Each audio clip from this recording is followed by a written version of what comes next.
അസ്സലാമു അലൈക്കും വറഹ്മത്തുള്ളാഹി വബറകാത്ത്. മുഅ്മിനീങ്ങളെ, ബഹുമാനപ്പെട്ട അലി ഇബ്നു അബീ ത്വാലിബ് കറമല്ലാഹു വജ്ഹ മഹാനവറുകൾ പറയുന്നത് കാണാം, അൽ ഇൽമു ഖൈറും മിനൽ മാൽ. മുതലാണോ ഖൈർ, ഇൽമാണോ ഖൈർ, ഏതാണ് എന്ന് ശരിക്ക് നമ്മെ പഠിപ്പിച്ചു തരികയാണ്. മുതലിനേക്കാൾ ഇൽമാണ് ഖൈർ. അത് ഏത് രീതിയിൽ ചിന്തിച്ചു നോക്കിയാലും നമുക്ക് മനസ്സിലാക്കാം ഇൽമിനാണ് മഹത്വമുള്ളത്. എന്നിട്ട് ബഹുമാനപ്പെട്ടവർ പറയുന്നു, യഹ്റുസുക വഅൻത തഹ്റുസുൽ മാല. ഇൽമ എന്നുള്ളത് നിന്നെ അത് കാക്കും പല വിഷയത്തിൽ നിന്നും, പല ബുദ്ധിമുട്ടിൽ നിന്നും, പല അദാബിൽ നിന്നും.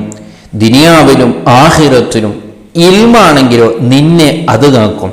അതേ സമയത്ത് വഅൻത തഹ്റുസുൽ മാല, നീ മുതലിനെ കാക്കേണ്ടി വരും. മുതലുണ്ടെങ്കിൽ മുതൽ നിന്നെ കാക്കുകയല്ല, മുതലുണ്ടെങ്കിൽ നീ അതിനെ കാക്കേണ്ടി വരും. നീ അതിനെ എന്നും നിനക്കൊരു ടെൻഷനായിരിക്കും.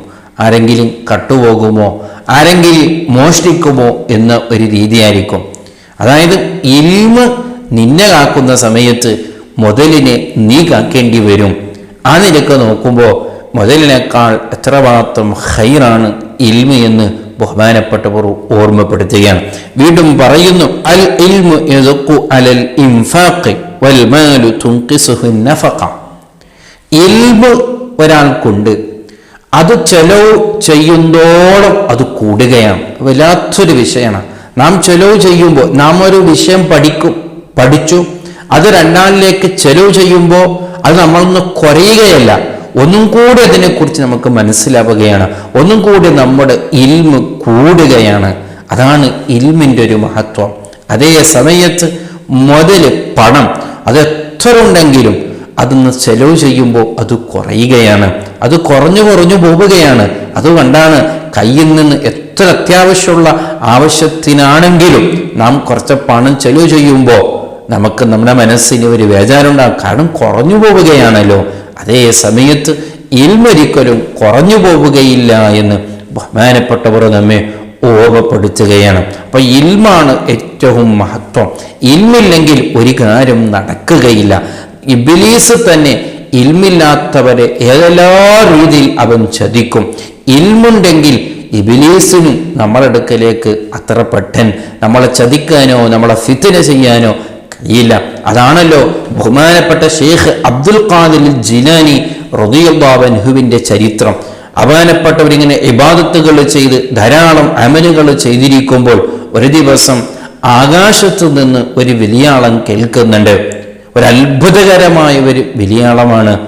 ഓ അബ്ദുൽ ഖാദിർ, ഓ എൻ്റെ അടിമ, ഇന്നു മുതൽ നിങ്ങൾക്കെല്ലാം ഞാൻ ഹലാലാക്കി തന്നിട്ടുണ്ട്. എല്ലാ ഹറാമും നിങ്ങൾക്ക് ഞാൻ ഹലാലാക്കി തന്നിട്ടുണ്ട്. ഇത് അല്ലാഹുവിൻ്റെ ഓർഡറാണ്. ഒരു വിളിയാളം ബഹുമാനപ്പെട്ട ഷെയ്ഖ് അബ്ദുൽ ഖാദിർ ജിലാനി റളിയല്ലാഹു അൻഹുവിനിക്ക് കേൾക്കുകയാണ്.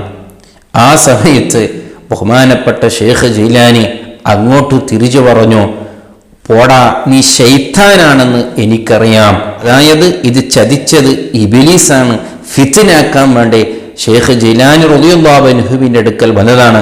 ആ സമയത്ത് ശൈത്താൻ പറയുന്നു, ഇതുപോലെ ഞാൻ എത്രയോ ആൾക്കാരെ ഇങ്ങനൊരു അത്ഭുതം കാണിച്ചിട്ട് ഞാൻ എത്രയോ ആൾക്കാരെ ഞാൻ ചതിച്ചിട്ടുണ്ട്, ഞാൻ ഫിത്നയാക്കിയിട്ടുണ്ട്, തെറ്റിലേക്ക് അവരെ ഞാൻ എത്തിച്ചിട്ടുണ്ട്. പക്ഷേ നിങ്ങളത് പെട്ടില്ല. എന്തുകൊണ്ട്?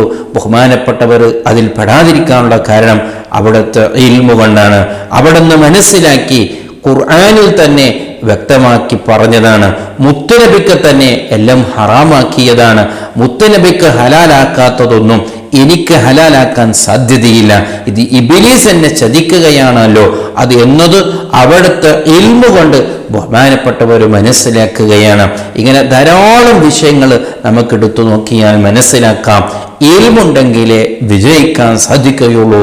അല്ലാഹുവിൻ്റെ അടുക്കലും ദുനിയാവിലും ഏത് വിഷയത്തിലും ഇൽമുള്ളവർക്കേ ഫവറുള്ളൂ എന്ന് വളരെ ഗൗരവത്തോടു കൂടെ മനസ്സിലാക്കണം. അല്ലാഹു സുബ്ഹാനഹു വ തആല ധാരാളം ഇൽമു പഠിക്കാൻ അവൻ തൗഫീഖ് നൽകുമാറാവട്ടെ. അസ്സലാമു അലൈക്കും വറഹ്മത്തുള്ളാഹി വബറകാതുഹു.